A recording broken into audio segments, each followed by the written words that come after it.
টিচারের কি আসলে দরকার আছে? আচ্ছা। সারাদিন বাংলায় পড়ে, বাংলায় লিখে সবকিছু করে হঠাৎ করে তুমি যখন প্রাইভেট ইউনিভার্সিটিতে ভর্তি হবা, তখন তোমার জীবনে নেমে আসবে হচ্ছে একটা অদ্ভুত অধ্যায়। সেটা হচ্ছে যে যদি গ্লোবাল সিটিজেন হইতে চাই তাহলে unfortunately we have to learn English. ব্যাপারটা কি আসলে যে এই প্যাশন যখন আমার প্রফেশন হয়ে যায় তখন কি কোয়ালিটিটা ড্রপ করে? একটা পার্সন বা একদম খুবই ইয়াং এজ থেকে ধরেন হয়তো বা স্কুল কলেজ থেকে সে তার প্যাশনটাকে কিভাবে খুঁজে বের করতে পারে? যখন সে ওখানে অন দ্য জবে এখানে থাকতেছে, ও পাশ করার আগে এবং ওখান থেকে টাকা পাচ্ছে এবং নিজের লাইফকে কিভাবে ম্যানেজ করতে হয় এবং ফাইন্যান্সিয়াল ম্যানেজমেন্টটাও শিখতেছে। দিস ইজ সামথিং তুমি কখনো এটা টাকা পয়সা তোকে শেখাইতে পারবে না। মানে ক্যারিয়ার বলতে আপনার কাছে কি মনে হয় যে এই জিনিসটা আসলে কি?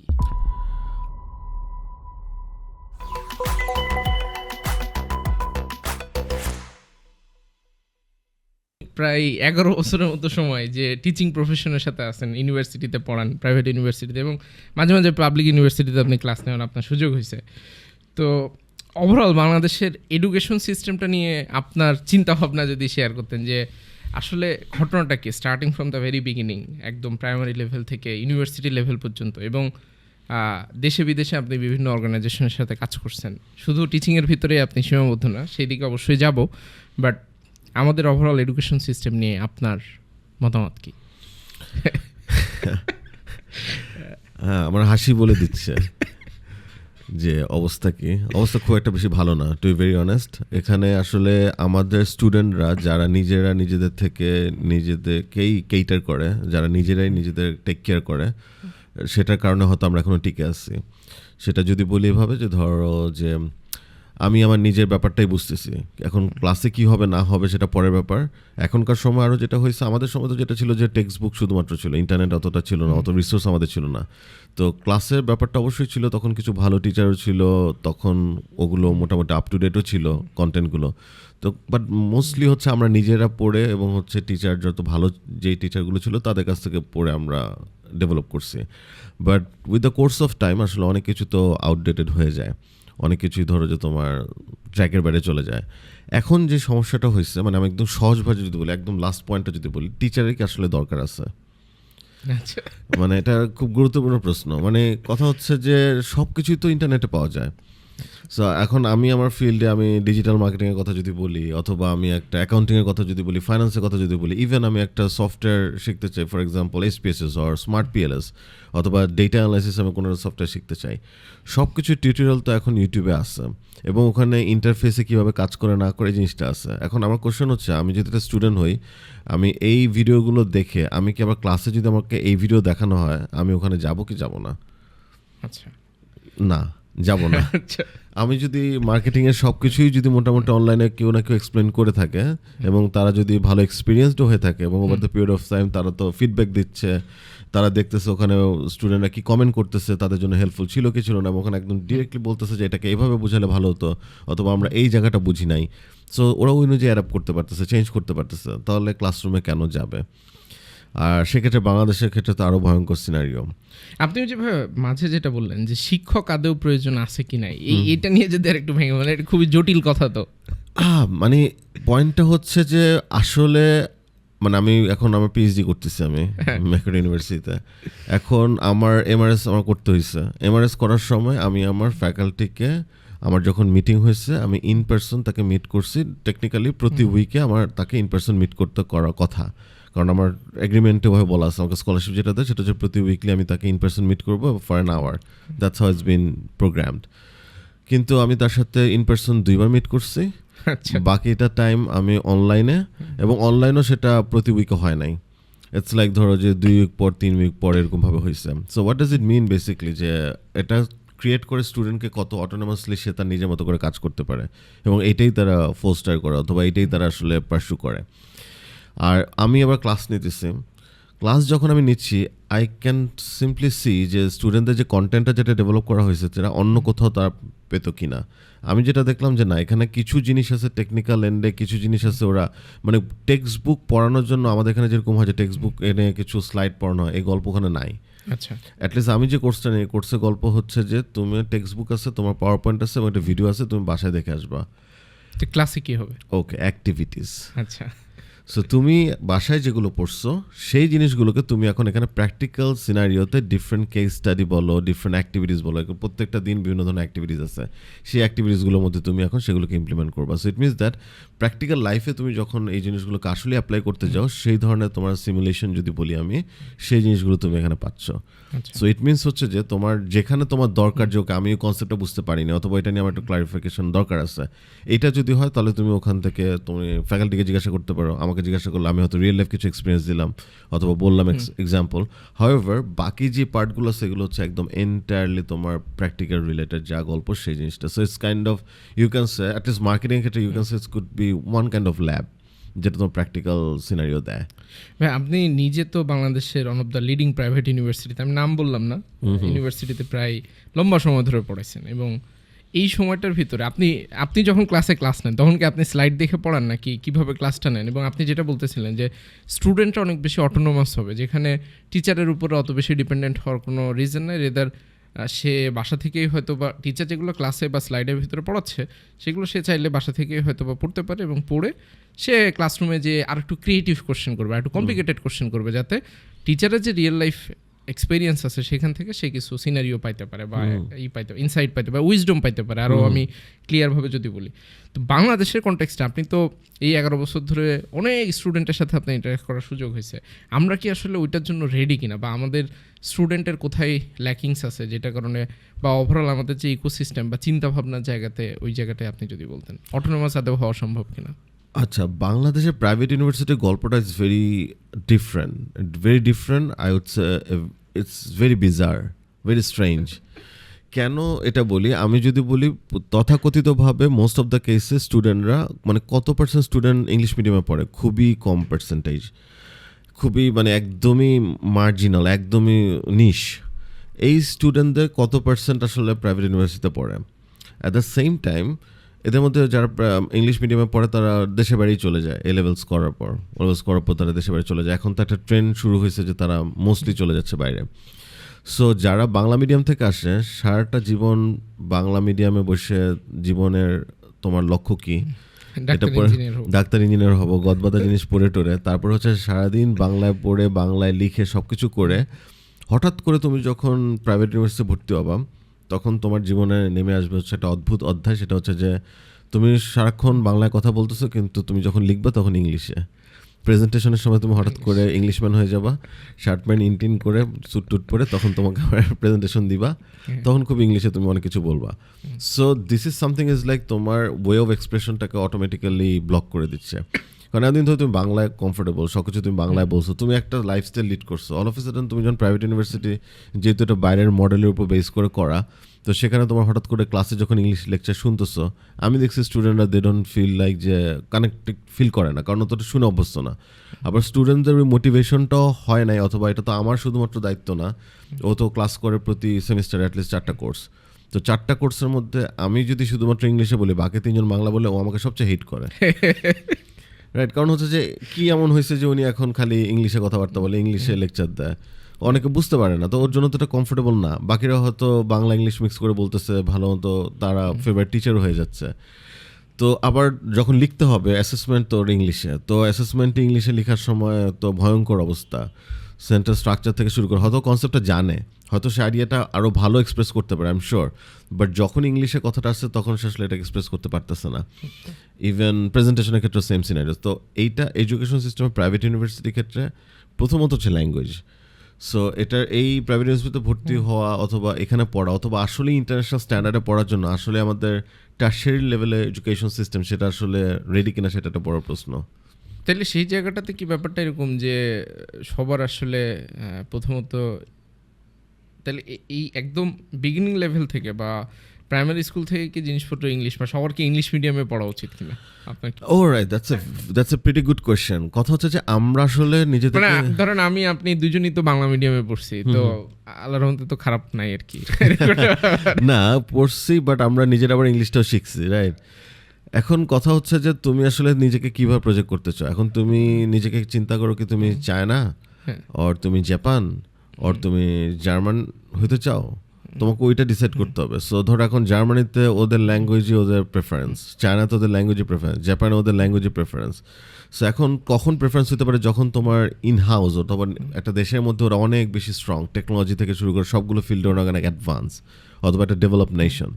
এই ক্ষেত্রে যখন হয় তখন তুমি তোমার নিজের যে নেটিভ ল্যাঙ্গুয়েজ যেটা আছে সেটা দিয়ে তুমি অনেক কিছু করতে পারো। লোকজন যারা আসবে তারা তোমার ল্যাঙ্গুয়েজ শিখবে তোমার জন্য।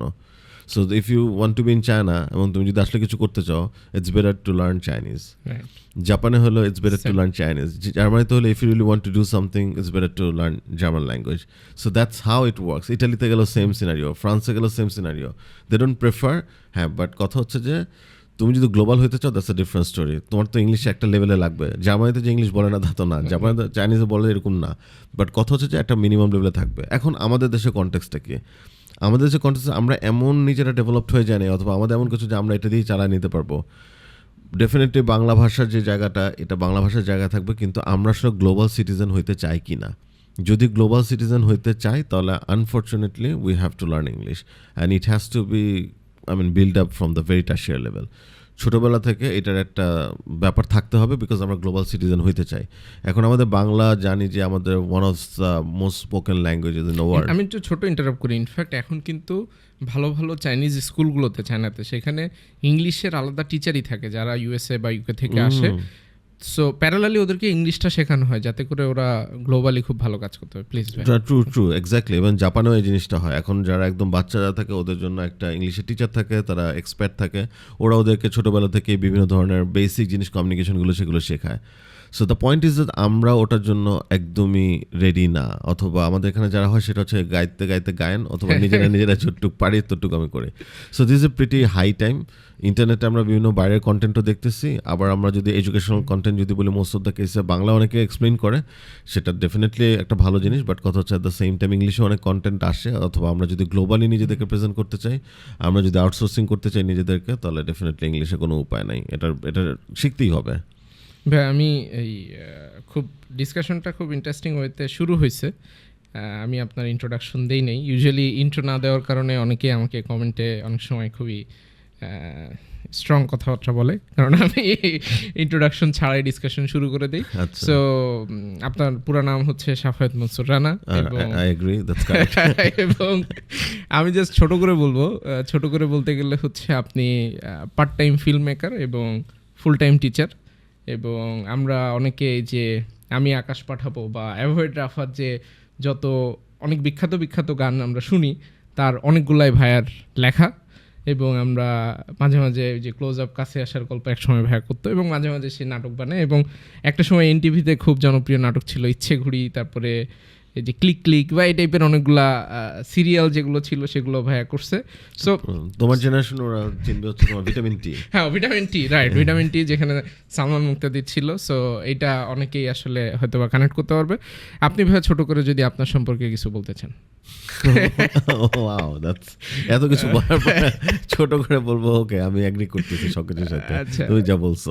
না, এবং এগুলার পাশাপাশি আরেকটা ছোট পরিচয় আছে। সেই ছোট পরিচয় হচ্ছে আপনার সাথে আমার যদি পরিচয় না হইতো, তাইলে মানে এই ফিল্ম মেকিং বা মিডিয়া ইন্ডাস্ট্রি এগুলো সম্পর্কে আমার ধরেন সিরিয়াস রকম, এটা হয়তো অনেকে জানে না যে এটা নিয়ে আমার একটা সিরিয়াস রকম ফ্যাসিনেশন কাজ করতো। এখন আমি প্রায় সময় বাংলা নাটক দেখি খাইতে বসলে বা করতে গেলে। এবং ফ্যাক্ট হচ্ছে নাটক বানানো বা এটাতে যে বিহাইন্ড দ্য সিন কাজ করার যে জিনিসটা, এটা খুবই ফ্যাসিনেটিং লাগতো একটা সময়। এবং যখন আমি আপনার সাথে 2 বছর বা 3 বছরের কাছাকাছি কাজ করছি বেশ কিছু এই যে প্রজেক্টে, এরপরে আপনি কাইন্ড অফ আমাকে ডিমোটিভেট করছেন যে এটার ভিতরে ঢোকা যাবে না, এটা জিনিসটা অত বেশি এটা কমফোর্টেবল না। সো ফ্যাক্ট যে জায়গাটাতে আমি আসলে যেই কোশ্চেনটা করতে চাই ভাই আপনাকে, ফিল্ম মেকিংটা তো আপনার আসলে একটা প্যাশনের জায়গা, বা এটা আপনি কাইন্ড অফ থাকে না যে অনেকে শখ করে ছবি আঁকে বা গান গায়, এই টাইপের একটা জিনিস। তো আমরা সবসময় বলি যে তুমি তোমার প্রফেশনটা যদি এরকম হয় যে তোমার প্যাশনের কোনো একটা জায়গা যদি তোমার প্রফেশন হয়ে যায়, তাহলে তোমার জন্য লাইফে সার্ভাইভ করা অনেকখানি ইজিয়ার। আপনার কাছে, আপনি তো টিচিং করেন, টিচিংটা আপনার জন্য ফুল টাইম, মাঝে মাঝে আপনি পার্ট টাইম ফিল্ম মেকিং করেন।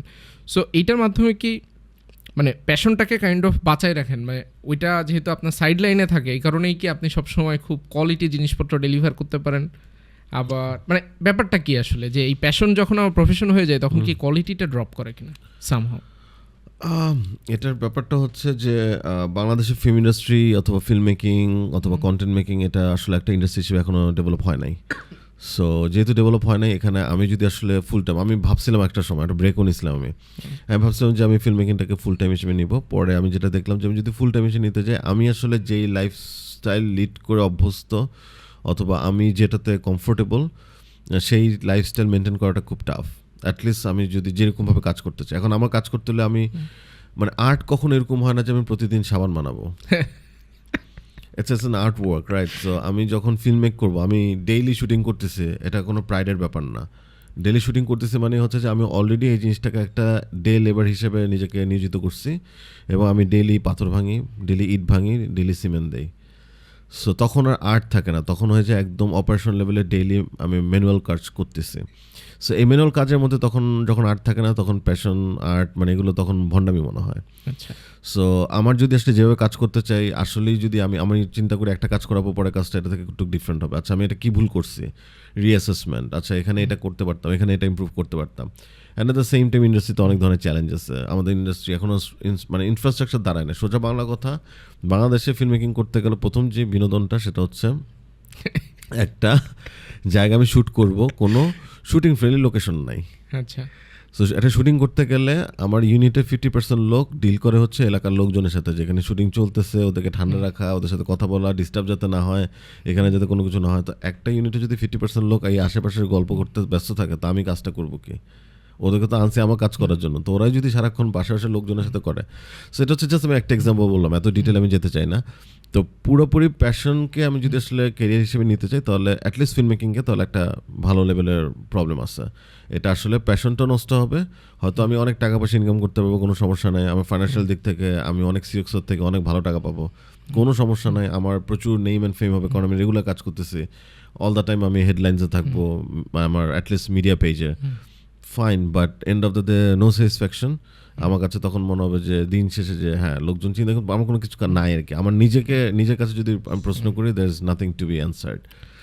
এই জায়গাটাতে আমি আরেকটু ডিফারেন্ট একটা কোশ্চেন করতে চাই ভাইয়া। সেটা হচ্ছে এই জেনারেশনের, বা আপনি যদি দেখেন যখন থেকে ইন্টারনেটের এক্সপ্যানশন হেভিলি হওয়া শুরু হয়েছে 2011, 12 বা 13 পর থেকে, যখন ইউটিউব, ফেসবুক এগুলা অনেক বেশি পপুলারাইজ হওয়া শুরু হয়েছে বাংলাদেশে একটা সময়, এখন TikTok one of the top platform বলা যেতে পারে। সো আমাদের এই জেনারেশনটার ভিতরে একটা জিনিস তৈরি হয়েছে যে পড়াশুনো করাটা বা বইয়ের ভিতরে নলেজ নেওয়াটা এটা খুবই বোরিং একটা জিনিস। রেদার আমি হইতেছে যদি ফ্ল্যাশি কিছু একটা বানাইতে পারি, একটা ভিডিও করে ফেলতে পারি, আমি যদি ইউটিউবে একটা শর্ট ফিল্ম বানাই ফেলতে পারি, বা হয়তো একটা টিকটক বানাই ফেললাম যেখানে নাচ গান করতেছি আর সামথিং, সেইটা আমাকে অনেক বেশি ইনস্ট্যান্ট ফেম বা টাইপের, মানে এই কোশ্চেনটা আপনাকে করার পিছনটা কারণ আছে, যেহেতু আপনি মিডিয়া লাইনেও কাজ করেন, at the same time serious knowledge নিয়ে কাজ করেন। সো এই যে চিন্তাভাবনাটা, এই চিন্তাভাবনাটা আদৌ কতটুকু যুক্তিযুক্ত, আর এটা থেকে বের হয়ে এসে আসলে সামনের দিকে, বিশেষ করে এই জেনারেশন, মানে আপনার জেনারেশনের সাথে কম্পেয়ার করলে হবে না, রাইট অ্যাট দিস পয়েন্ট যে জেনারেশন চলতেছে, সেই জেনারেশন কীভাবে যে নলেজটাকে কীভাবে আসলে প্রায়োরিটাইজ করা যায়। ইনফ্যাক্ট আপনি যখন ফিল্ম মেকিংয়ের কথা আমি যদি একটু ছোটো করে অ্যাড করি, আমি তো আপনার সাথে যেহেতু কাজ করার সুযোগ হয়েছে, আমি দেখছি যে একটা নাটক বা একটা যখনই ফিকশনের কথা চিন্তা করা হয়েছে, আপনি লম্বা সময় ধরে স্টাডি করছেন, কয়েকটা মুভি দেখছেন, ফিল্ম দেখছেন, মানে এইটা নিয়েই একটা 2-3 মাসের একটা রিসার্চ প্রোগ্রাম আগে চলতে থাকে। আপনি দেখা গেছে আপনি আরও অনেক মানুষজন সহ আগে বসছি যে এটা কতটুকু ভালো হবে,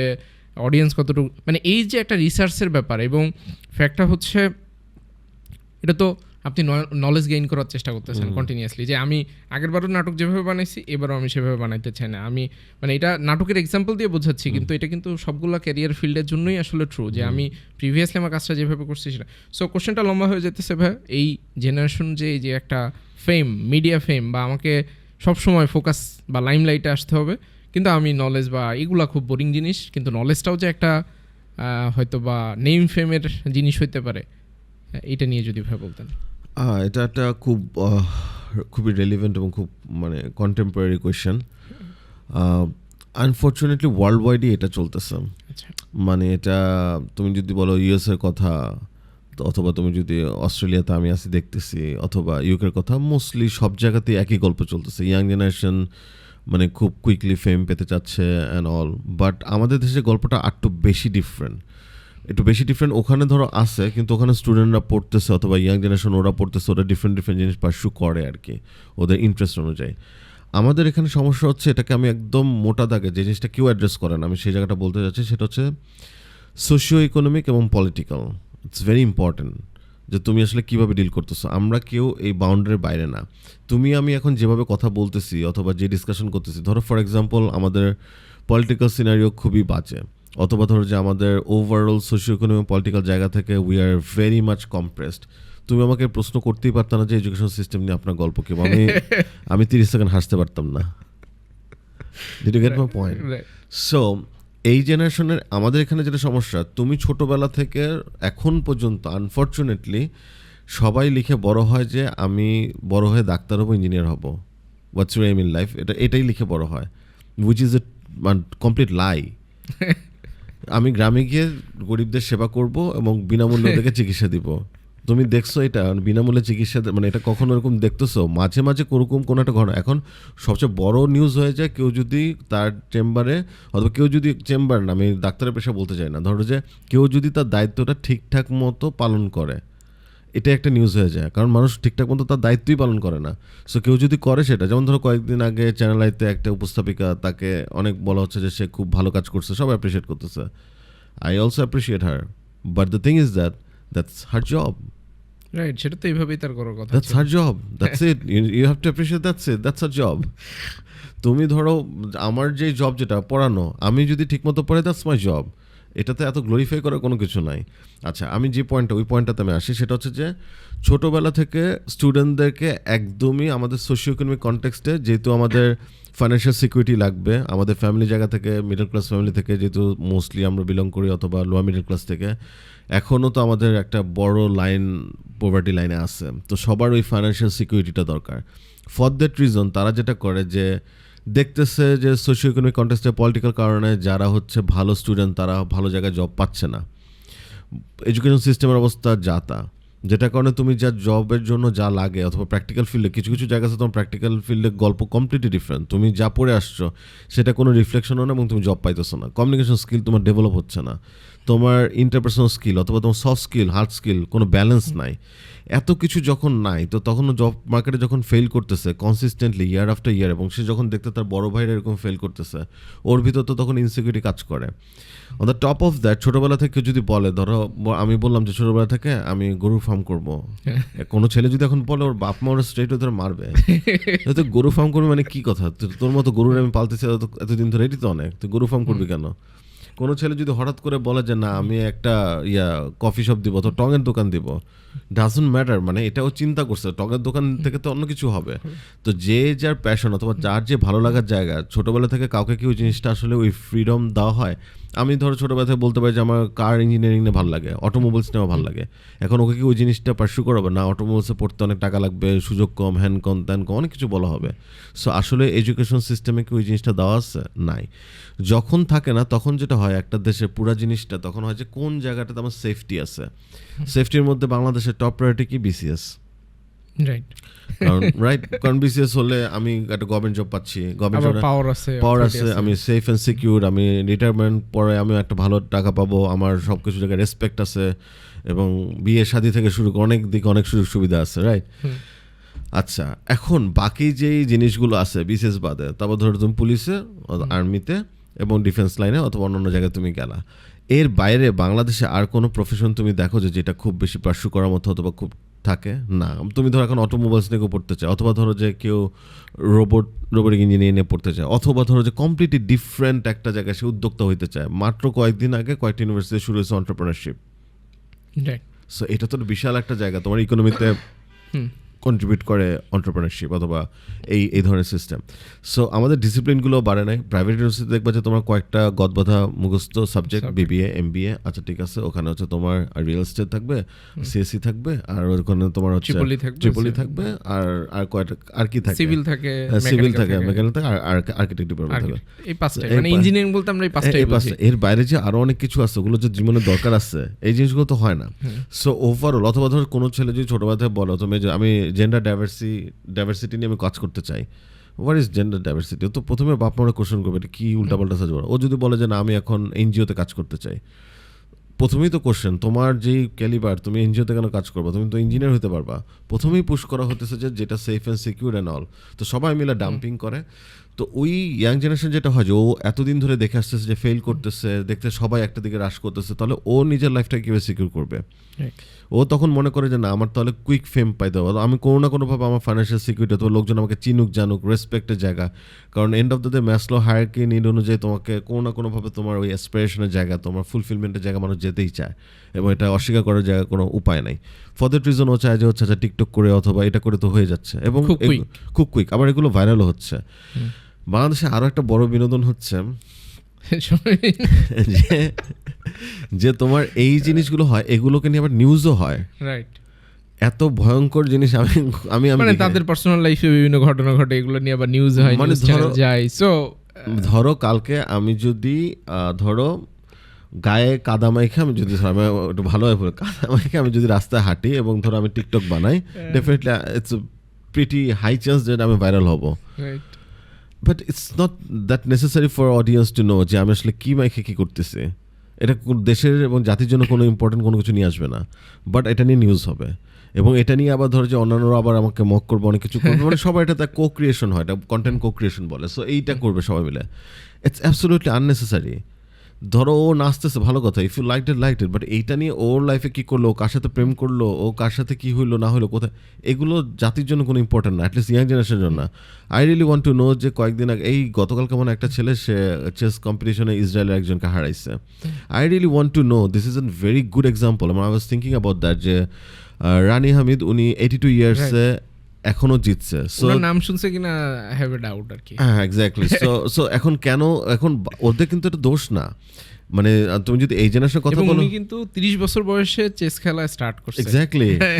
সো তুমি জাস্ট চিন্তা করো যে ওনাকে যে নিয়ে জানে না, এটা কিন্তু এই জেনারেশনের ফল্ট না, ফল্টটা হচ্ছে এইখানে যে তোমার সিস্টেমের মধ্যে যারা হচ্ছে তোমার এই ইনফরমেশনটা দিবে। উনি যে এত কিছু অ্যাচিভ করছে, ওনার সম্বন্ধে তুমি একটা ভালো ডকুমেন্টারি যদি চাও যে ইনফরমেটিভ, অথবা তার লাইফে কি হয়েছে, কয়টা ভালো ভালো তুমি ইন্টারভিউ পাবা? স্যাডলি না। অথবা তাকে তো এইটা আমি চিন্তা করতেছিলাম যে 82 ইয়ার্সে this could be an example, এবং অ্যাটলিস্ট আমি আমার প্রফেসরকে বলবো যে this is a very good example, যে এই বিভিন্ন জায়গাতে যে তোমার বার্থ দেওয়া হয় না, যে তুমি 50 ইয়ার্সের পরে 60 ইয়ার্সের পরে তুমি এটা করতে পারবা না। দিস ইজ অ্যান এক্সাম্পল যে how the brain function, and if you really want to do it, এবং তুমি যে প্র্যাকটিসের মধ্যে থাকো, 82 ইয়ার্সে তুমি চেস খেলতেছো, this so much analytical, so much calculative, এবং এটা ইটস ম্যাথস। সো এইটা সে যখন এই ব্রেন ফাংশন করতেছে, এবং সে কম্পিটিটিভ জায়গা, এটা কম্পিটিটিভ ঘরের মধ্যে তুমি আমি না, এজ এ কম্পিটিটিভ, যেখানে কম্পিটিটিভ ইভেন্ট হচ্ছে সেখানে সে কাউকে হারাচ্ছে, দ্যাট ইজ সামথিং, যে এটার মানে হচ্ছে this an indication, it's high time to do a research, যে মানুষের শেখার জন্য এইজ কোনো রেস্ট্রিকশন হইতে পারে না। সো দিস আর দ্য থিংস। সো এই জিনিসগুলো যখন আসলে ইয়াং জেনারেশন জানে না, ওভারঅল বাইরে টেকনোলজিক্যালি কী চেঞ্জেস আসতেছে এটা যখন জানে না, যখন জানে না যে বাইরের জেনারেশনরা কী কী করে কাজ শিখে, এটা যখন জানে না, বাইরে আমি স্টুডেন্ট যাদেরকে পড়ায়, আমার স্টুডেন্টে ওরা একদম লাস্ট ইয়ারে, ওরা মানে সেমিস্টার পরে ওরা জবে ঢুকবে অথবা ওদের নিজেদের ক্যারিয়ার চুজ করবে, ওখানে 95% student they are into job. It doesn't matter তারা ধরো যে কোনো রিটেলে আছে, রিটেলে করতেছে, কেউ হয়তো ট্যুরিজমে আছে, হোটেলে কাজ করতেছে, ডাজন্ট ম্যাটার। আমাদের এখানে ধরো আমি আমার ছোটোবেলায় যদি বলতাম যে আমি এখন একটা রেস্টুরেন্টে কাজ করবো, আমার তো ধরো যে থাপ্পড় টাপ্পড় দিয়ে তখন সবাই দিত, ঠিক না? তোমার কি অভাব রাখছে? তো ওরা যখন এরকম বিভিন্ন জায়গাতে 10 জন মানুষের সাথে চলতেছে, শিখতেছে, ওর ডেভেলপমেন্ট হচ্ছে, ও যখন ওখানে গিয়ে ধরো ফর এক্সাম্পল যে কাস্টমারের সাথে কীভাবে কথা বলতে হয়, অথবা কোনো একটা ফিল্ডে যখন ওর নিজেদের ফিল্ডে যদি ধরো যে technology related, digital marketing related অথবা প্রোগ্রামিং রিলেটেড, যখন সে ওখানে অন দ্য জবে এখানে থাকতেছে, ও পাস করার আগে, এবং ওখান থেকে টাকা পাচ্ছে এবং নিজের লাইফকে কীভাবে ম্যানেজ করতে হয় এবং ফাইন্যান্সিয়াল ম্যানেজমেন্টটাও শিখতেছে, দিস ইজ সামথিং তুমি কখনো এটা টাকা পয়সা তোকে শেখাতে পারবে না। এবং ও যেরকম ডেভেলপ হচ্ছে, ও ওয়ার্ল্ডের যে কোনো জায়গায় গিয়ে এটা সেট হতে পারবে। আমাদের এখানেও হয় গ্রামাটিক ওয়েতে, 5-6 বছরের বাচ্চারা ফুল বিক্রি করে, বিজনেস শিখে, ও জানে সাপ্লাই চেন কি, ও জানে কোত্থেকে জিনিস কিনতে হবে, কত টাকা দিয়ে কিনতে হবে, কত টাকা সেল করতে হবে, কোন সময় সেল করতে হবে, কোন সময় পিক আওয়ার, কোন সময় অফ পিক আওয়ার, কীরকমভাবে অ্যাডভার্টাইজ করতে হবে, কীভাবে স্মাইল দিতে হবে, কাকে কীরকমভাবে অ্যাপ্রোচ করতে হবে, অ্যাডাপটিভ সেলিং, ধরো যে তোমার সাথে একরকমভাবে বলবে, একটা ফিমেল দেখলে তাকে একরকমভাবে বলবে, একটা কাপল দেখলে একরকমভাবে বলবে, একটা বয়স্ক লোক দেখলে একরকম। সো দ্যাট গাই নোজ আ লট। ও যদি এখন একাডেমিক লেসন থাকতো, অন্য কাউকে ছাড়া যেত। সো এত কিছু মেকানিজম আমাদের যে মানে ওভারঅল, যেটা প্রথমেই তুমি প্রশ্ন করছো যে আমাদের এডুকেশন সিস্টেম, এটা এত বেশি ফল্টি এবং মজার ব্যাপার আমি তোমার বলি, আমি ধরো প্রাইভেট ইউনিভার্সিটিতে পড়ছি, আমি এখন একটা জায়গায় পিএইচডিও করতেছি, আমাকে ফুল স্কলারশিপ দিচ্ছে, ধরো নিশ্চয়ই এটা মামা চাচা ধরে না অথবা কোনো পলিটিক্যাল পার্টির এন্ডোর্সমেন্টে না, কিন্তু আমি যদি একটা পাবলিক ইউনিভার্সিটিতে টিচার হতে যাই আমি সহজে পারবো না। there is a restriction যে প্রাইভেট ইউনিভার্সিটি থেকে পাবলিকে হইতে পারবো না, মানে এইটা থেকে আসে। so this is the answer, what is your education system? আমি যদি এখন যত ভালো, ধরো আমি আমার টপিক হচ্ছে মেটাভার্স নিয়ে পড়তেছি, so metaverse customer experience which is like হইতেও পারে না হইতে পারে, বাট এটা ধরো তোমার 5Gর কথা, এটা যদি বলি ওয়েব 3.0 কথা, ব্লক চেনের কথা, নেক্সট ইন্টারনেটের কথা বলতেছি আমি, তো এইটা নিয়ে আমি এখন পড়তেছি। তো এটা ধরো বাংলাদেশ এখন 4G নিয়ে আমরা দৌড়ের উপর আসছি, পরেরটা তো পরে। এখন আমি যদি এটা নিয়ে পড়ে, এখন যদি আমি কোনো পাবলিক ইউনিভার্সিটি বলে আমি টিচার হইতে চাই, ওরা আমার নিবে না। এখন ধরো যে আমার জানা মতে আমাদের বাংলাদেশে, আমি তো এই নেটওয়ার্কটা জানি যে কারা কারা এটা নিয়ে পড়তেছে, আই সি যে very few people are studying, এবং তার দেশের বাইরে মোস্টলি থাকে। এখন আমি যদি নলেজটা এখানে দিতে চাই আমি দিতে পারবো না। তো এডুকেশন সিস্টেম ইজ সামথিং যেটা কিনা হচ্ছে যে আমি অ্যাডভান্স নলেজ যদি আমি স্টুডেন্টদেরকে দিতে চাই তারা আমাকে দিবে না, মানে পুরা আসলে ওই সিস্টেমটার ভিতরেই প্রত্যেক জায়গায় জায়গায় আসলে। এবং বাংলাদেশে আরেকটা বড় যেই সমস্যা সেটা হচ্ছে ভেরি রেলিভেন্ট, বাংলাদেশে এখন যেটা করতে হবে, আমাদের সিভিক সেন্স নাই। এবং এইটা মানে আমরা যেটা বলি সেটা হচ্ছে প্রাইমারি বিলিভস অ্যান্ড ভ্যালুস, যেটা হচ্ছে ফ্যামিলি থেকে আসে, আর এটা হচ্ছে সেকেন্ডারি বিলিভস অ্যান্ড ভ্যালুস, যেটা ধরো যে তুমি যখন ইন্টারমিডিয়েট পাস করলা তারপরে তুমি নিজের মতো করে ভাবনা চিন্তা করলা। প্রাইমারিটা হচ্ছে তোমার ফ্যামিলি, তোমার ইনস্টিটিউশন মানে এডুকেশন ইনস্টিটিউশন, তোমার রিলিজিয়ন অথবা তোমার রিলিজিয়ান ইনস্টিটিউশন মানে মসজিদ, মন্দির, গির্জা, যেখানে সে প্রে করে, বিভিন্ন জায়গা থেকে আসে। তো এটা হচ্ছে আমাদের তো মোল্ড করে আমাদের বিহেভিয়ার। আমরা তো একদম যখন জন্মগ্রহণ করে উই নো নাথিং, রাইট, এরপরেই তো আমাদেরকে এই ভ্যালুসগুলো দেওয়া হয়। আমরা এখন পর্যন্ত এতগুলো বছর হওয়ার পর আমরা জানি না যে ফুটপাতে বাইক চালাতে হয় না, রাইট? আচ্ছা, আমরা এটা একটু এই সিভিক সেন্সটা আমরা জানি না যে আচ্ছা কোনো হাঁচি আসলে যে মুখটা ঢাকতে হয়, অন্যদিকে মুখটা ফেরা যাতে জামটা না ছড়ায়। আমরা যখন মানে যদি দাঁত পরিষ্কার করতে চাই কীভাবে দাঁতটা পরিষ্কার করতে হবে মাংস খাওয়ার পর, এবং এই যে ধরেন হাতটা ধুয়ে এরকম ঝাঁকি দেওয়া, পাশের লোক যে গায়ে পানি লাগবে, খুবই দিস ইজ ভেরি বেসিক। এবং একটা পার্সোনাল স্পেস, ধরো যে একজন হাঁটা চলার সময় একটু নিজেকে একটু সরি বলা, কারোর সাথে ধাক্কা লাগলে এই জিনিসগুলো, এবং কারোর দিকে ধরো তুমি একটা জিনিস খাচ্ছ, আমি তোমাদের তাকায় আছি, আই ক্যান ডু দ্যাট, অথবা ধরো যে বিনা কারণে ধরো যে তুমি আরেকজন দিকে এমনি তাকা থাকতে পারো না। সো এই যে সিভিক সেন্সগুলো, এই সিভিক সেন্সগুলো আমরা এখন পর্যন্ত গ্যাদার করতে পারি নাই, রাইট? এবং এগুলো তোমার ফ্যামিলি থেকে সোসাইটি থেকে তো শিখতেছে, সেটাই দেখি তো সেরকম বড় হচ্ছে। এবং এটা খুব দৃষ্টিকটু লাগে যখন তোমার বাইরের স্টুডেন্টরা পড়তে যায়, তারা যখন মাঝে মাঝে এগুলো করে ফেলে, তখন এটা খুব দৃষ্টিকটু লাগে এবং খুব অকওয়ার্ড লাগে। আমার মনে হয় বাংলাদেশ এডুকেশন সিস্টেমে এটা একদম ক্লাস 1 থেকে একদম এসএসসি পর্যন্ত এটা পুরোপুরি ম্যান্ডেটরি পাস করে যাইতে হবে, এবং এটা ডাইনামিজম বাড়বে এবং প্র্যাকটিক্যাল থাকবে যে তুমি বিভিন্ন কনটেক্সটে বিভিন্ন সিনারিওতে তুমি কীরকমভাবে বিহেভ করবে। হোয়াট শুড এই জেনারেশনটা যখন তৈরি হবে যে না আমার হোয়াট সিভিক সেন্স, আমার কোনটা ট্রাফিক আইন কি। বাংলাদেশের আমি একটু গ্যারান্টিতে বলতে পারি 95% ড্রাইভার দে ডোন্ট নো যে মানে তোমার স্ট্রেইট আনব্রোকেন লাইন মানে কি এবং এটা কখন কি করতে হয়। হ্যাঁ, ওই যে ওই সাদা যে লাইন দেওয়া থাকে এটার মানে কিন্তু জানে না যে এই যেখানে যেখানে যে ব্রেক দেওয়া থাকে এখানে যে আমি লেন চেঞ্জ করতে পারবো না, এই জিনিস আমি দেখছি যে জানে না। মানে কি অদ্ভুত ব্যাপার। আমি জাস্ট ছোট একটা স্কুটি চালানোর আগে আমি ধরেন ইউটিউবে বসে অনেকগুলো ভিডিও দেখছি যে আসলে জিনিসপত্র কি, এবং যেমন ব্লাইন্ড স্পট বলে একটা জিনিস আছে। আমি যখন এই করবো ওভারটেক করতে যাব তখন ব্লাইন্ড, এবং এইটা যখন আমি জানছি আমি ভাবছি যে বাইক চালানো তো এটা জাস্ট একটা ছোট, বাট যখন এই জাস্ট ছোট্ট একটা ইনফরমেশন যে ব্লাইন্ড স্পট, এইটা আল্লাহর অশেষ রহমতে যে কত জায়গাতে সেফটি দিছে আমাকে, মানে আনবিলিভেবল। এবং এটা না জেনেই যদি আমি এই রাস্তার ভিতরে স্কুটি বাইক নিয়ে নেমে পড়ি, মানে কি পরিমাণ ডিজাস্টার আমাদের হয়, মানে উই ক্যানট ইমাজিন, ভাই। রাইট। এবং এই জিনিসগুলো এতটাই দরকার যে আমাদের ধরো প্রত্যেকটা জায়গায় মানে যখন আমরা সভ্য হব না তখন সব জায়গায় পুলিশ লাগবে, যখন আমরা সভ্য হব তখন সব জায়গায় পুলিশ লাগবে না, খালি ক্যামেরা দিয়ে দেখবো যে কে আইনটা ভঙ্গ করছে। যাই হোক ভাই, মানে আপনি অনেকগুলো জিনিস নিয়ে কথা বলছেন। এখন আমি যেটা আসলে জানতে চাই যে প্যাশনের জায়গাটা নিয়ে, আপনি যে প্যাশন নিয়ে বলছেন যে প্যাশন যদি এরকম হয়ে যায় যে প্রত্যেক দিন ইট ভাঙা বা ওইরকম হয়ে যায় তাহলে তো একটু difficult.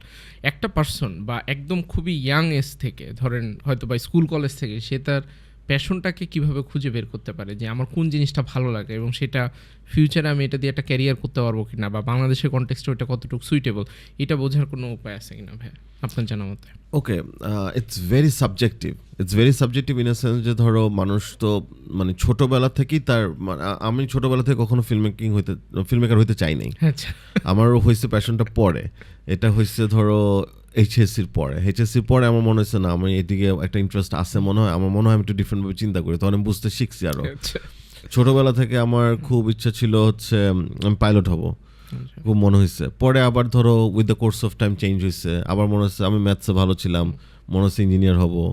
So there are so many things, অনেকগুলো জিনিস হয়। আমার মনে হয় প্যাশনটা ডেভেলপ করে বিভিন্ন রকমভাবে। নাম্বার ওয়ান হচ্ছে তুমি যে জিনিসটা ভালো তুমি নিজে ফিল করতেছো, তুমি যেটাতে প্লেজার পাও। ধরো এখন কেউ হতে পারে যে আচ্ছা ঠিক আছে যে আমি ড্রয়িং করতে অনেক প্যাশন আছে, আমার ভাল লাগে, দ্যাটস এ প্যাশন। আমি যে কোনোভাবেই যে কোনো সিচুয়েশনে আমি এটা নিয়ে চিন্তা করতে ভালো লাগে, দ্যাটস ইউর প্যাশন। তোমার যদি মনে হয় যে না আমি প্রোগ্রামিংটা যেটা আছে সেই প্রোগ্রামিংটা আমার করতে ভালো লাগে, এটার ভিতরে তো ক্রিয়েটিভিটি আছে, যে আপনি অবশ্যই। নতুন একটা সাইট তৈরি করতেছেন, একটা অ্যাপ্লিকেশন, মানে ক্রাফটিং এর যে ব্যাপার। হ্যাঁ, মানে তুমি যখন এটা করছো একটা সাইটে, তুমি এটা ডিফারেন্টভাবে চিন্তা করছো, তুমি ডেফিনেটলি এটা মাথায় রাখবা যে আচ্ছা আমার এটা অন্য সবার থেকে ডিফারেন্ট হবে। আমি জাস্ট এখানে ছোট অ্যাড করে রাখি, আমাদের প্রোগ্রামিং হিরোর যে এই সাইটটা আছে সেটার ডিজাইন থিঙ্কিং কিন্তু ভাইয়া তৈরি করা। সো এটার ভিতরে অনেকে জিজ্ঞাসা করে যে প্রোগ্রামিং হিরোর সাইটটা কাইন্ড অফ একটু মেটাভার্সিক বা এরকম মনে হয় কি যে Web3 বা এই টাইপের একটা ভাইব আছে। সো ওই ডিজাইন ফিলোসফি কিন্তু ভাইয়ের মাথা থেকে আসছে, প্লিজ ভাই। হ্যাঁ, আচ্ছা, সো এটার ভিতরেও আর্ট আছে আসলে। রাইট। সো যে প্রোগ্রামিং করতেছে তারও কিন্তু ওই জায়গাটা যে আচ্ছা ঠিক আছে আমি যেটা ডেভেলপ করতে যাচ্ছি how different is going to be, ওই ক্রিয়েটিভ অ্যাঙ্গেলটা ওখানে অবশ্যই থাকবে, কারণ ইট ক্যানট বি লাইক সব দেখতে একরকম, এরকম তো হবে না। ফাংশনাবিলিটি তো সব একরকম হবে না, কত ইন্টারেস্টিংভাবে জিনিসকে এঙ্গেজ করা যায়। সো এই জিনিসগুলো আছে। সো আমার মনে হয় প্রথম হচ্ছে pleasure part is very important. Number two, এটা হতে পারে অনেক সময় যে কাউকে দেখে ইন্সপায়ার্ড হয়, যেমন কোনো প্লেয়ার কাউকে না, দেখে। এখানে জাস্ট ভাই প্লেজারের জায়গাতে অ্যাড করি, ধরেন এই যারা টিকটকে ভিডিও বানায় বা এই টাইপের, যে কেউ আমার ভিডিওতে লাভ রিয়াক্ট দিচ্ছে, শেয়ার করতেছে, এটাই তো একটা প্লেজার দেয়। বাট এটা কি আসলে ক্যারিয়ার বা প্যাশন আলটিমেটলি হওয়া পসিবল কি না? এখন দেখো মানে ইটস এগেইন ভেরি সাবজেক্টিভ। অনেক টিকটকার আছে দেশের বাইরে যারা অনেক টাকা ইনকাম করে, because they are really like অনেক ব্র্যান্ডের সাথে ইন্ট্রিগেটেড থাকে এবং দে আর গুড ইনফ্লুয়েন্সার, এবং তাদেরকে নিয়ে রিসার্চও হয়, আমরাই করি। আচ্ছা, সো ইনফ্লুয়েন্সার মার্কেটিং বলে। সো ইনফ্লুয়েন্সার মার্কেটিং এখন এটার আরও অ্যাডভান্স ভার্সন চলে আসছে, সেটা হচ্ছে AI related, which is virtual influencer. আচ্ছা, so that's not a human being, but ইনস্টাগ্রামে তার মিলিয়ন ফলোয়ারও আছে, আমি নামটা ভুলে গেছি, ভার্চুয়াল ইনফ্লুয়েন্সার। এনিওয়ে, সো হ্যাঁ মানে সে যদি মনে করে যে তার কন্টেন্টটা মানে আমি কথা হচ্ছে যে don't make it is a generalise something. মানে ধরো কেউ যদি আসলে ভালো ড্যান্স করতে পারে, I really don't have any problem if he or she feels like that he is or she is very good at it. আমার কোনো প্রবলেম নাই, এবং সে যদি আসলে প্রেশার পায় এটা মানে হচ্ছে তার স্কিলটাকে এখন নেক্সট লেভেলে নিয়ে যেতে হবে। মানে আমি এখন যেটা আছি 2024-এ যে করতেছে তাকে 2030 পর্যন্ত চিন্তা করতে হবে আমি এটাকে নিজে কীভাবে স্কেলেট করবো, ওই পর্যন্ত নিয়ে যাব। তো সে যদি ওই প্লেজারটা পায় এবং তার যদি আসলে স্কিল থাকে তাহলে সে একটা জায়গা অবশ্যই যাবে, সেটা গ্লোবাল মার্কেট। আর তোমার লাস্ট একটা কোশ্চেন ছিল যে বাংলাদেশের কনটেক্সটে, আমি এই জায়গাটার সাথে ডিসএগ্রি করতে চাই। আমার মনে হয় না যে এখন আর বাংলাদেশের কনটেক্সট চিন্তা করার কিছু আছে। আচ্ছা, এটা আমি মানে এটা হাইলি আমি ডিসরিগার্ড করি, এই কারণে আমার কাছে মনে হয় this is the time you have to be a global citizen, আচ্ছা, you have to be global. Internet যখনই চলে আসছে সব তোমার এখানে অ্যাক্সেস পাচ্ছে, বাংলাদেশে কি হচ্ছে তুমি সব জায়গায় অ্যাক্সেস পাচ্ছ, তুমি আর নো লঙ্গার বাংলাদেশে বিলং করো, তুমি গ্লোবালি বিলং করো। এবং তুমি যদি আসলে টিকে থাকতে চাও, কয়েকদিন পরে যখন ইন্টারনেট আমাদের এখানে আরও বেশি ধরো যে ফেসিলিটিগুলো ইন্টারনেট রিলেটেড ফেসিলিটি আসবে, কেউ যদি এখন আমার কাজ যদি বাইরের কেউ করে দেয় তখন তুমি কি করবা? কম টাকা, তাহলে তো বিপদে পড়ে যাবে। হ্যাঁ, সো so- আমাকেও এরকম একটা ফিল খুঁজে বের করতে হবে, Right, যে so- অন্য কোনো দেশে বা অন্য কোনো জায়গায় রাইট। মানে সেখানে তুমি যদি গ্লোবাল না হয়ে থাকো তুমি তো পাবা পারবো না। না। সো ইট মিনস দ্যাট যে তোমার প্যাশনের জায়গাটা সেটা গ্লোবাল আপিল আছে কিনা, সেটা ফিজিবিলিটি আছে কিনা, তুমি যে প্যাশনটা পারসিউ করতেছো সেই প্যাশন দিয়ে তুমি যে স্ট্যান্ডার্ডে করতেছো। আমি এখানে হয়তো আমাকে আমার আশেপাশের ফ্রেন্ডরা 1K 2K লাইক দিতেছে, fine, I am feeling like I am flying, but the thing is that end of the day আসলে এটা গ্লোবাল অ্যাকসেপ্টেন্স অথবা ওই গ্লোবাল এটা ইন্টিগ্রেট করে কিনা, ফিট ইন করে কিনা, এটা দেখতে হবে। আচ্ছা ভাই, আমি একটা কোশ্চেন শুরুতে জিজ্ঞাসা করা উচিত ছিল বাট ভুলে গেছি, সেটা হচ্ছে ক্যারিয়ার বলতে আপনার কাছে কি মনে হয়? মানে ক্যারিয়ার জিনিসটা কি? যে আমরা ক্যারিয়ার বিভিন্ন ধরনের জিনিসপত্র বলি, মানে ক্যারিয়ার বলতে আপনার কাছে কি মনে হয় যে জিনিসটা আসলে কি?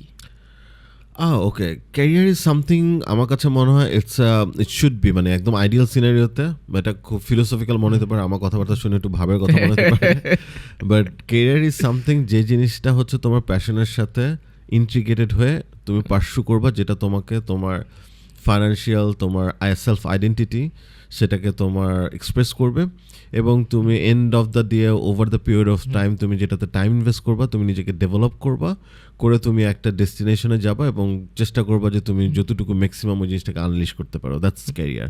সো ইট মিনস ধরো আমি যদি টিচিংয়ে থাকি, if teaching is my career, it means that যে এটাতে আমার প্লেজার আছে কিনা, এটাতে আমি আনন্দ খুঁজে পাই কিনা, এবং এটার জন্য আমার সেই ক্যাপাবিলিটি অথবা কোয়ালিটিসগুলো আছে কিনা। সো আমার কী কী ডিগ্রি থাকা দরকার, আমার কী কী কোর্স করা দরকার, আমার আপ টু ডেট থাকা দরকার কিনা, এবং অ্যাট দ্য সেম টাইম সেই এক্সপিরিয়েন্সগুলো over the period of time নিজেকে গ্যাদার করে আমি নিজেকে কতটুকু ডেভেলপ করতেছি টাইম টু টাইম, এবং আমি লাস্ট কোন পর্যন্ত যেতে পারতেছি, এবং আমার এই ফিল্ডে, আমার এই প্রফেশনে কী কী জিনিসগুলো, উইংগুলো আছে। For example teaching, for example আমার ধরো যে consultancy, for example research. So এই যত উইংগুলো আছে, এই উইংগুলোকে নিয়ে আমি কতটুকু সামনে এগিয়ে যেতে পারছি এবং এটা কতটুকু ইন্টিগ্রেটেড থাকছে, দ্যাটস ক্যারিয়ার। আচ্ছা, না আপনি খুব একটা ডিফারেন্ট পার্সপেক্টিভ ভাবে বলছেন, তবে এখানে আমার কাছে আর দুইটা কোশ্চেন আছে। এরপরে খুব ইন্টারেস্টিং একটা জিনিসে যাইতে চাই, সেটা হচ্ছে ডিজিটাল মার্কেটিং। ধরেন বাংলাদেশে তো এখন আপনি ফেসবুকে ঢুকলেই 500 টাকা 100 টাকায় বিভিন্ন টাকাতে ডিজিটাল মার্কেটিংয়ের কোর্স পাওয়া যায়, এবং সেখান থেকে অলমোস্ট একজন মানে ডিজিটাল মার্কেটিংয়ের মানে বিশাল হিরো লেভেলে চলে গেছে। আপনি এই যে আপনার ক্যারিয়ারের 11 বছর পড়াশুনো করেছেন, মানুষজনকে শেখাইছেন, সেটার ভিতরে পুরোটাই মার্কেটিং রিলেটেড জিনিসপত্র ছিল।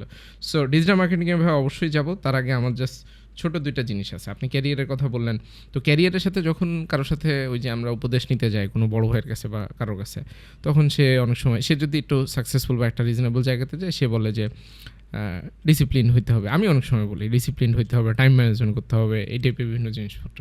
বাট আমি যেহেতু পার্সোনালি আপনার লাইফস্টাইল জানি, মানে আপনার লাইফস্টাইলের জিনিসপত্র হচ্ছে খুবই আনঅর্গানাইজ ধরেন, তবে এই এত আনঅর্গানাইজ বা মেসি জিনিসপত্রের ভিতরেও আপনি যে কাজগুলো করেন, যেই কোয়ালিটি ডেলিভার করেন বা যেই আউটপুটটা ডেলিভার করেন, ওইটা ধরেন অ্যামেজিং একটা জিনিস। এবং আমার মনে হয় যে আপনার সাথে যারা কাজকাম করে অধিকাংশ লোকজন বিরক্ত হয় প্রচুর পরিমাণে যে অন টাইম জিনিস হইতেছে না এটা, বাট যখন ফাইনালি আউটপুটটা পাই তখন সে আবার ওই বিরক্তটা অনেকখানি চলে যায়। কারণ ফ্যাক্ট হইতেছে ক্যারিয়ারের জন্য ডিসিপ্লিন বা অনেকেই আছে, এই পডকাস্ট যারা দেখতেছে বা এই ভিডিও যারা দেখতে পাচ্ছে, অনেকেই কিন্তু আছে যে একটু মেসি টাইপের বুঝে উঠতে, বাট তার ভিতরে ওই ক্রিয়েটিভ একটা অ্যাঙ্গেল হয়তো বা আছে, সেটাকে ফাইন্ড আউট করে সেই জায়গাটাতে সে কীভাবে একটু স্ট্রং হতে পারে, যাতে তার এই যে ডিসিপ্লিন এটা সেটা এগুলো একটু সাইড লাইনে পড়ে যায়। বা আপনার আসলে আপনার ক্ষেত্রে এটা কীভাবে কাজ করে? হ্যাঁ, হচ্ছে আমার ক্ষেত্রে আমি বলবো যে আমারটা হচ্ছে meticulously Messi. So it's like very ধরো অর্গানাইজ ওয়েতে মেসি, মানে একটা হচ্ছে মেসি, একটা হচ্ছে অর্গানাইজ ওয়েতে মেসি। সো আমারটা হচ্ছে হ্যাঁ, ধরো আপাত দৃষ্টিতে অন্য কেউ যখন আমার সাথে কাজ করতেছে তখন এরকম হচ্ছে না কেন, এটা মানে হচ্ছে I work in a different scenario, অথবা আমি ডিফারেন্টভাবে কাজ করি। আমার কাছে একটা জিনিস খুব ইম্পর্টেন্ট যে আমি আসলেই একটা পয়েন্ট পর্যন্ত নেই যে আমি আসলে এটাতে ফুলি ইনভলভ কিনা, অথবা আমি আসলে এটা পুশটা ফিল করতেছি কিনা, আমি এই জিনিসটা খুব প্রাধান্য দিই। সো আমি আমার নিজের সাথে এই জিনিসটা অনেস্ট রাখতে চাই। তো ধরো যেটা তোমাদের সাথে কাজ হোক, অন্য কারোর সাথে কাজ হোক, অথবা যার সাথে হোক না কেন, আমি একটা জিনিস করি যে আচ্ছা ঠিক আছে, এটা আসলে আমাকে থ্রাইভটা দিচ্ছে কিনা, পুশটা দিতেছে কিনা, মানে ওই চ্যালেঞ্জের ব্যাপারটা, হ্যাঁ ওইটা আসতেছে কিনা। যখনই আসে তখন থিংস গোনা হ্যাপেন অটোমেটিক্যালি, আমাকে গাইড করে নেবে, আমাকে নিয়ে যাবে ওখানে কি করতে হবে। মানে পানি পিপাসা লাগলে তুমি কোথায় ওয়াটার সারফেস আছে খুঁজে নিবা। আর হ্যাঁ, এখন ধরো ডিসিপ্লিনের জায়গাটা ক্যারিয়ারের ক্ষেত্রে এটা পার্সন টু পার্সন ডিফার করে। I shouldn't B the good example for everyone, আমি এটা বলবো।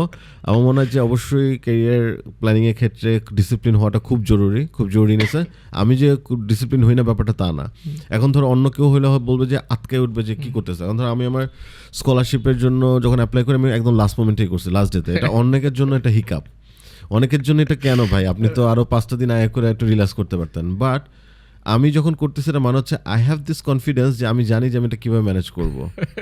isn't it? মানে ওইটা ওই বারবার শিডিউল মানে মেসি অবস্থাতে ওইটাই আপনার একটা তৈরি হয়েছে, এক্সপার্টিস তৈরি হয়েছে। হ্যাঁ, আমি আগেও করতে পারবো, বাট কথা হচ্ছে আমি জানি লাস্ট মোমেন্টে আমি আসলে কিভাবে হ্যান্ডেল করতে পারবো। সো বলতে হচ্ছে ক্রাইসিস ম্যানেজমেন্টে আই এম দ্য এক্সপার্ট, যে একদম লাস্ট মোমেন্ট থেকে আমি জানি যে আমি যদি সকাল থেকে করি একদম আমি ওই এক্সাইটমেন্টটা পাচ্ছি যে সকাল থেকে রাতের 8টার মধ্যে আমাকে সাবমিট করতে হবে, আই নিড দিস আর the documents, how I am gonna organise that, আমি এটা লেআউট করে ফেলছি। এখন এটা হয়তো তুমি 5 দিন ধরে করবা, কিন্তু এটা আমার 1 ঘন্টার ব্যাপার। রাইট।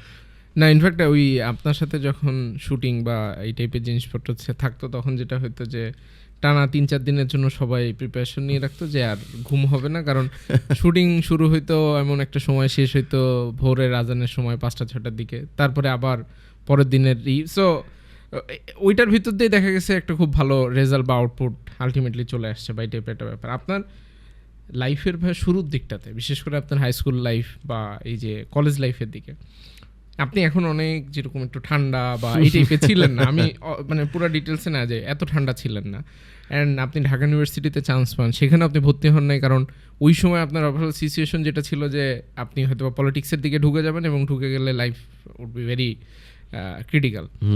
তো এই ঘটনা আসলে এটা শুধু আপনার ক্ষেত্রে না, বাংলাদেশের একটা মেজরিটি পোর্শন ইউথ যারা কলেজে ওঠার পরেই একটা ডিফারেন্ট জগৎ বা লাইফের একটা ডিফারেন্ট মোমেন্টের ভিতর দিয়ে যায়, অনেক কমপ্লিকেটেড জিনিসপত্রের মধ্যে ঢুকে পড়ে। বাট আপনি যে রাইট টাইমে ডিসিশন মেক করছেন বা ওই সময়কার ঘটনাগুলো নিয়ে যদি অল্প কিছু বলেন আর কি, যে আসলে কীভাবে চিন্তা ভাবনা করছেন যাতে করে অ্যাটলিস্ট এখন তো একটা স্টেবল জায়গাতে, বা ওইটা যদি আপনি কন্টিনিউ করতে থাকতেন না, আমার মনে হয় যে একটা ডিফারেন্ট ভায়া তৈরি হইতেন আপনি আর কি। আমার কাছে যেটা লাগছে যে I had a very high chance যে আমি পলিটিক্যালি ইনভলভ হব, এবং পলিটিক্যালি ইনভলভ হলে আমার আসলে আমি তখন বুঝতেছিলাম যে আমাকে পলিটিক্যালি ইনভলভ হওয়ার জন্য অনেক লোকজন অনেক এনকারেজ করতেছিল। তো যখন এনকারেজ করতেছে, এখন এরকম না যে আমি পলিটিক্স ছোটবেলাতে করছি অথবা কোনো কিছু, I had some potential, like আমার সাথে আশেপাশে অনেকের খুব ভালো সম্পর্ক, অথবা মানে আমার ভাই ব্রাদার থাকতো, অথবা ধরো যে আমার সাথে যারা ফ্রেন্ড সার্কেল ছিল they use to really like me এবং অ্যাডমায়ার করতো। তো এটার মানে হচ্ছে যে আমি যাওয়া মানে হতেছে অনেকজনকে আমি কন্ট্রোল করতে পারাই নল, আমি তো তখন গিয়ে নেতা হবো না, আমি তো ধরো যে কন্ট্রাক্টর, আমার কয়েকজন থাকবে। সো ওই সিচুয়েশনের কারণে আমার তখন মনে হয়েছে যে আমি তো জানি যে আমার এনডিসিতে পড়ছি, সো তুমিও পড়ছো, সো এনডিসিতে পড়ে তুমি ধরো যে সায়েন্সে পড়ে তুমি অ্যাটলিস্ট জানো যে তুমি ঠেকবা না কোথাও, এটুক তো কনফার্ম। মানে এনডিসি যেরকম ভাবে প্রিপেয়ার করে এতে তো কোনো সন্দেহ নেই। মানে আমি যদি বলি এখন পর্যন্ত আমি যে কোর্স করতেছি অথবা পিএইচডি করতেছি, these are mostly contributed by NDC. NDC has been my এনডিসির পুরো এই বলে দেই নটরডেম কলেজ, এটা নোয়াখালী ডিগ্রি কলেজ, অনেকগুলো বিপদ হয়ে যেতে পারে। সো ওইটা যেটা যে বেসটা করে দেয় অথবা যেই প্রসেসের মধ্যে যায়, দিস ইজ সামথিং ইজ, আমি যদি বলি এটা একটা এক্সাম্পল বাংলাদেশের এডুকেশন সিস্টেমের জন্য, যেটা কিনা অনেকে পুরো পরিবেশটাই একটা ডিফারেন্ট জিনিস। ওখানে যে যদি কেউ এই 18 মাস 2 বছর সময় কেউ যদি কিছু নাও করে, তাও যদি ঘুমায়, তারপরেও সে একটা ডিফারেন্ট পার্সন হিসেবে বের হবে, কারণ সে যা দেখে তার চোখের সামনে দেখবে যে এখানে মানুষজন কিভাবে চলে, মানে ওইটা একটা ডিফারেন্ট বাংলাদেশ। ক্যাম্পাসের ভিতরে কোথাও কোনো ময়লা নাই, সব কিছু প্রপারলি চলতেছে, রাইট টাইমে ক্লাস হচ্ছে, সপ্তাহে 2 দিন পরীক্ষা হয় এবং মানুষজন পড়তেছে, কিছু মানুষজন আছে পড়েই যাচ্ছে। মানে পৃথিবীতে যে বাংলাদেশে যে এত জ্ঞানীগুণী মানুষ আছে এটা এনডিসিতে গেলে বোঝা যায়, কারণ এত পড়ুয়া মানুষজন যে আদৌ এক্সিস্ট করতে পারে। ইভেন তুমি যদি কোনো পড়াশোনা নাও করে থাকো, ধরো তুমি 12 মাস মানে 2 বছর কিছু পড়লা না, 18 মাস পড়ে তুমি ধরো যে তারপরেও তোমার মনে হবে তুমি আশেপাশে দেখে তুমি নিজে লজ্জায় পড়বা, তুমি দেখবা যে পরীক্ষার আগে ঠিকই তুমি 2 মাস টাইম সামহাও ম্যানেজ করে নিচ্ছো যে আচ্ছা ঠিক আছে ভাই, আমি আশেপাশে সবাই যা করছে আমি নিজে লজ্জা পাইলাম আজকে, আমি আজকে দেখে 2 মাসে অ্যাটলিস্ট আমার রেজাল্টটা যাতে ওদের সাথে ফেল যাতে না করি, কোনো মধ্যে একটা পর্যায়ে যাতে আসে, এবং দেখা যায় আলটিমেটলি ওরা কিন্তু ওটা করেও ফেলে। সিস্টেমটা এরকম। তো ওইটা একটা গুড এক্সাম্পল। তো যে প্রশ্নটা বলতেছিলাম যে আমি কেন ডিসিশনটা নিচ্ছি, আমি তখন জানতাম যে আসলে যে আমি আমার ভিতর যে ক্যাপাবিলিটি আছে এটা খুব ইম্পর্ট্যান্ট একটা ক্যারিয়ার ডেভেলপ করার জন্য, যেটা খুব মানে গুরুত্বপূর্ণ এই ডিসকাশনে। নিজের ক্যাপাবিলিটি সম্বন্ধে জানাটা খুব ইম্পর্টেন্ট, নিজের সম্পর্কে জানাবো, ইটস ভেরি ইম্পর্টেন্ট, নিজের শর্ট অ্যানালাইসিস করতে। এক্স্যাক্টলি, মানে ইটস ভেরি ইম্পর্টেন্ট। মানে আমরা সবসময় যেটা করি যে অন্যকে দিয়ে জাজ করি সবকিছু, আমরা কনটেক্সট দিয়ে জাজ করি আমি পারবো কিনা, অথবা এখন দেশ কোথায় যাচ্ছে, অথবা ইন্ডাস্ট্রি কই যাচ্ছে।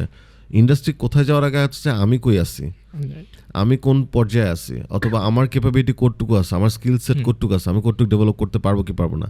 I think that's very important. তো আমি ওইটা জানতাম যে ওকে আমার স্কিল সেট যা আছে আই ক্যান ফিট ইন, অথবা আমি যদি ওই সময় দেশের বাইরেও যেতাম অথবা আমি ডিফারেন্টভাবে আরও অন্যদিকে চলে যেতাম। তো তখন আমার মনে হচ্ছে যে I shouldn't West my time, অথবা আমার এই একদম জায়গাটাতে এরকম ভালনারেবল জায়গা নেওয়া উচিত না।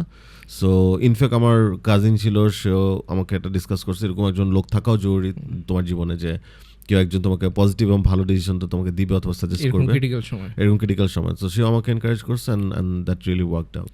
এবং আমার কাছে মনে হয় যে মানুষজনের সাথে কথা বলাটা খুবই খুবই জরুরি। ধরেন আমি নিজে ওই কলেজ লাইফ শেষ করার পরে আমার মনে হইতেছিল যে এই যে মিডিয়া বা গল্প বলা এইগুলো আমার খুবই ইন্টারেস্ট কাজ করতো, এবং আমি ওই সময় ধরেন খুঁজে বের করছি যে আমার কলেজের বড় ভাই কারা কারা আছে, এবং আমি এরকম 4-5 জনকে নক দিচ্ছি। So I was very lucky যে আপনি রেসপন্স করছেন, অ্যান্ড দেন আমি আপনার সাথে কথা বললাম, জানলাম। তখন কিন্তু আমি আসলে রিয়েল সিনারিও বুঝতে পারছি যে এই মিডিয়া ইন্ডাস্ট্রি বা এই যে ডিরেক্টর বা যেটাই বলি, এটা আদৌ আমার জন্য ফিজিবল কিনা বা আদৌ আমি সামনের দিকে যাইতে পারবো কিনা। কারণ আদারওয়াইজ যেটা হয়তো যে আমি কিন্তু একটা ভালো ডিসিশন বা প্রপার একটা ডিসিশন হয়তো বা নিতে পারতাম না যে এটা কতটুকু ইফেক্টিভ হবে। সো প্রথমত এই সেলফ অ্যাসেসমেন্ট করাটা খুবই জরুরি। আর দ্বিতীয় ব্যাপার হচ্ছে মানুষজনের সাথে কথা বলা, যারা সামনের দিকে হয়তো বা আগায় গেছে বা আমি যেদিকে যাইতে চাই ওই লাইনে আছে, এবং শুধু একজনের সাথে কথাবার্তা না বলা, 2-3 জনের সাথে কথাবার্তা বলা, যাতে একটা ভ্যারিয়েন্ট বোঝা যায়। যে অনেক সময় অনেকে বায়াসড ওয়েতে অ্যান্সার দেয়, এবং ওই মানে নিজের পালসটা বুঝতে হয় যে কার সাথে আমার ওই রিদমটা মিলতেছে।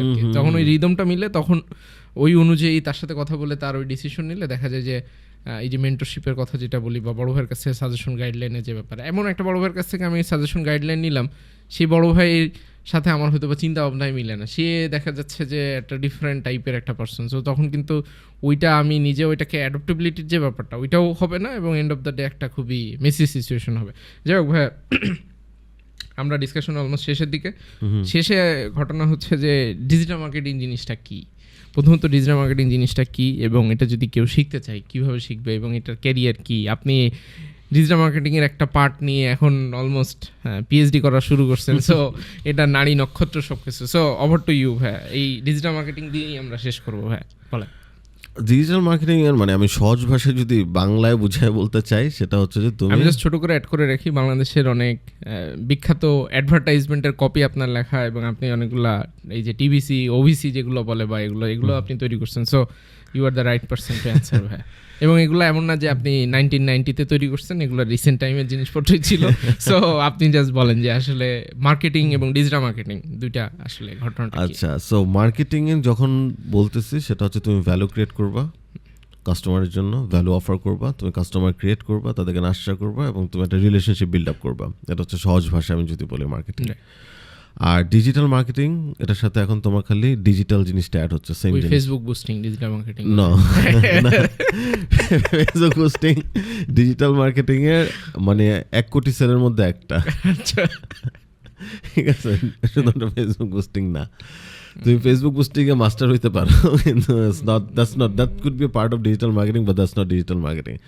সো তুমি ডিজিটালি কাস্টমারকে তুমি অ্যাকোয়ার করবা, ক্রিয়েট করবা, নার্চার করবা, এবং তাদের সাথে রিলেশনশিপ বিল্ড আপ করবা।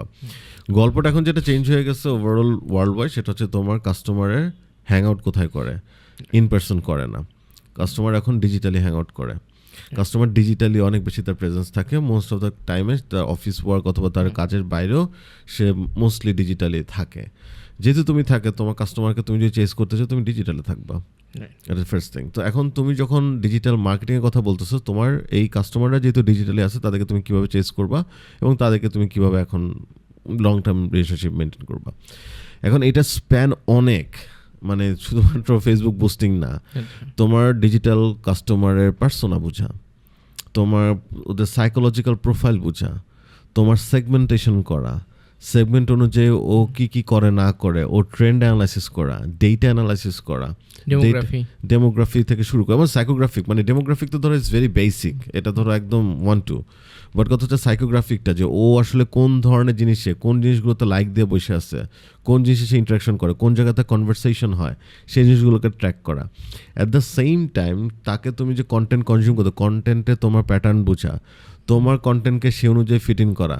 এখন ধরো তুমি জাস্ট বানাইতেছ হচ্ছে যে অটোমোবাইলস, আর অটোমোবাইলসে তুমি ইয়াং জেনারেশনকে টার্গেট করতে যাচ্ছ, জাস্ট অটোমোবাইলসে তুমি বললেই হবে না, ওর লাইফস্টাইলকে এটা কমপ্লিমেন্ট করে কিনা, ওর কাছে অ্যাফোর্ডেবল কিনা, অথবা সে যদি অ্যাফোর্ডেবল না হয় তুমি ব্র্যান্ড প্রেফারেন্স অনেক আগে থেকে তৈরি করতে পারো কিনা, করে সে যখন বড় হবে, তার যখন ফাইন্যান্সিয়াল ক্যাপাবিলিটি হবে, তখন সে তোমার ব্র্যান্ডটাকে সে পারচেস করবে কিনা। শুধুমাত্র যখন সে বড় হবে তখনই তুমি তার কাছে যাওয়ার ব্যাপারটা এরকম না। যেমন আমি মেটাভার্স নিয়ে কাজ করতেছি, মেটাভার্সে ফোর্টনাইটের কথা আমি যদি বলি, তো এখানে সব তো মোস্টলি গেমার, মানে ফোর্টনাইট তো gaming.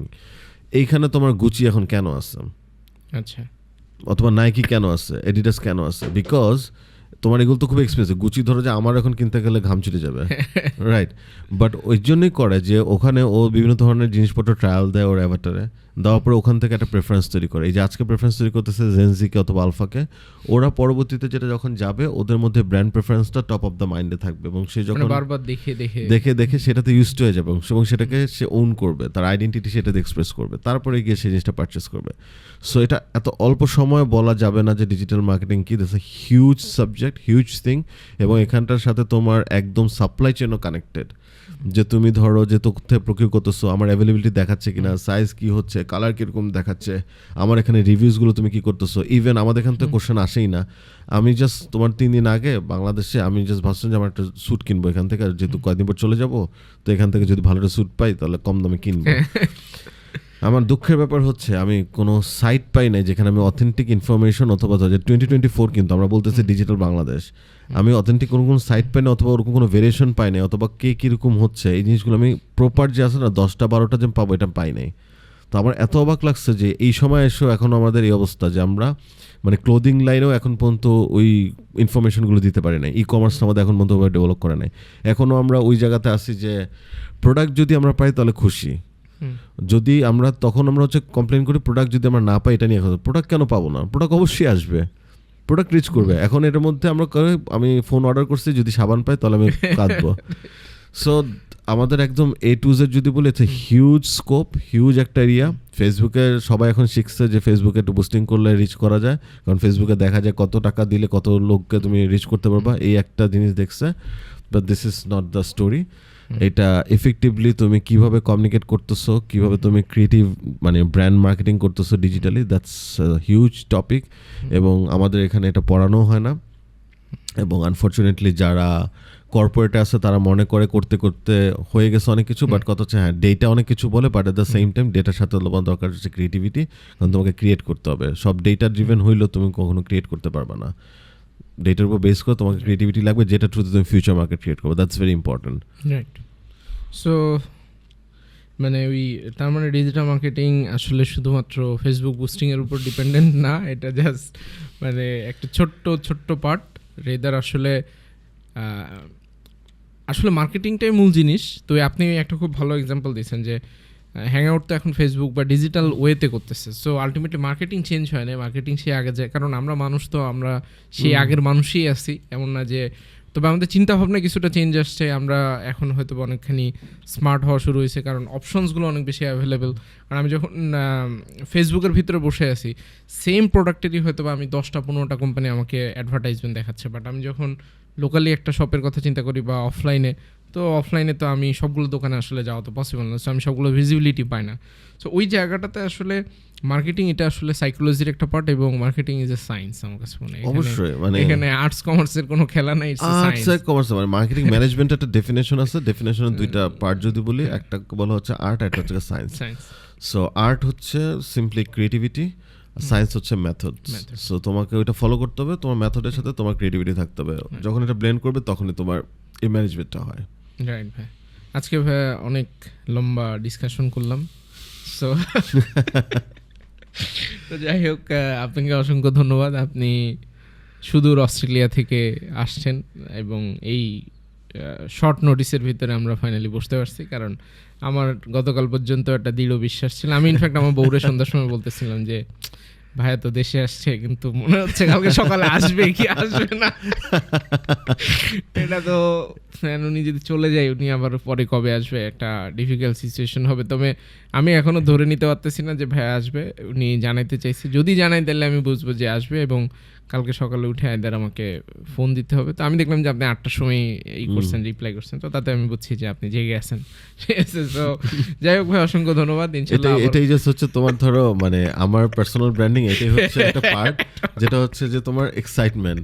So you will be always thinking যে আচ্ছা কি হচ্ছে না হচ্ছে, কি হতে পারে না হতে পারে। So this is one of the attributes. Right না, এটা ট্রু। এবং এইটা আসলে হয় কি মানে এটা পার্সন টু পার্সন অবশ্যই ভ্যারি করে, কারণ ওই বাংলায় একটা কথা আছে যে দুধ দেওয়া গরুর লাথি অনেক সময় মানুষ সহ্য করে, তো ব্যাপারটা হচ্ছে ওরকম। যাই হোক ভাই, অসংখ্য ধন্যবাদ। ইনশাল্লাহ আবার কখনো কথা হবে। আজকের মতো আমরা এখানে শেষ করি। Alright, thank you Rakib. আচ্ছা।